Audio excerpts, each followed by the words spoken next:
最近更新的舞动乾坤动画里，灵动在第二的辅助之下，来了一出螳螂捕蝉，黄雀在后的优秀操作。通过抹掉果子上的印记，迷惑了敌人，然后将魔猿引到了他们的驻地，让他们打个2败俱伤，没有好果子吃。后面肯定是喜提经验包。这集这小怪感觉挺逗的，当他们走出来拦住灵动去路，耀武扬威的时候，我就知道稳了。这波又喜提经验包了，憨憨的很啊，倒是让我挺好奇的，这些小怪咋都上赶着送经验呢？那有的朋友肯定要说了，这剧情需要啊，不然怎么演呢？对，没错，这话肯定没毛病。不过咱们看完动画要等下周更新，时间还长，不如一起来研究下背后的底层逻辑，也算是图一乐嘛。我觉得他们之所以敢这么做的首要原因那就是仗着自己是本地地头蛇，有势力，而且呢之前也干过不止一次这事儿了，这都属于是熟门熟路了。之前有人路过都是这么干的，只不过他们这是运气差点遇到主角罢了，换个普通人那肯定被他们敲这一波了事了。他们这边人多，而且呢宗门里的长辈也在附近，怎么看都是80万对40万，优势在我这一手不上，我都感觉有点对不起天理。然后呢，从他们探查出来的灵动的实力好像也是不咋地自然是可以吃香凌肉一番了。这集故事里还好点灵动换了新衣服，做了新发型，看起来顺眼多了。之前动画第1集的时候，这大兄弟那一身穿着打扮跟乞丐似的，怎么看也不像家里有势力自己有实力的主。不开眼的反派看到了，自然嘛是上前敲打一波，占占便宜了。不过呢，从结局来看，他们当然是亏大了，让灵动喜提了经验包。其实从最开始来看，他们反而是有理的一方，毕竟灵动不小心闯入了他们的地盘嘛。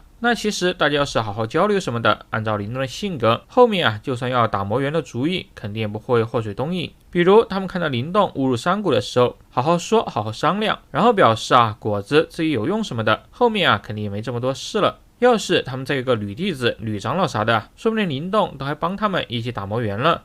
所谓做人留一线，事后好相见嘛。这些宗门弟子们常年霸占这儿，性格还是被养坏了呀。